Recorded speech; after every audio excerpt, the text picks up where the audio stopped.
আসসালামু আলাইকুম, আমি প্রীতি ইসলাম, একজন ক্লিনিক্যাল ডায়েটিশিয়ান।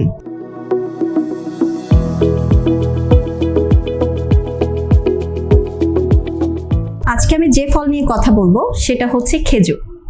খেজুর কিন্তু রোজার মাসে একটা খুব ভালো পুষ্টিসম্মত একটা ফল।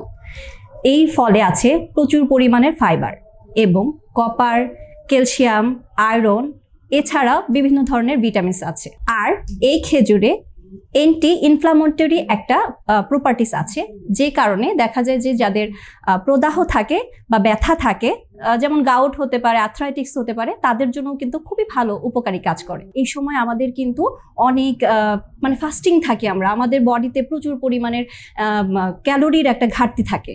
যে যখন আমরা খেজুরটা নিচ্ছি তখন দেখা যায় যে আমাদের সিম্পল কার্বোহাইড্রেট থাকার কারণে আমাদের সহজেই এটা হজম হয়ে যাচ্ছে এবং এতে প্রচুর পরিমাণের ভিটামিনস এবং মিনারেলস থাকার কারণে আমাদের অনেক ধরনের অ্যান্টিঅক্সিডেন্ট যেমন দিচ্ছে, তেমনই হচ্ছে বডিতে বিভিন্ন ধরনের পুষ্টির যোগান দিচ্ছে।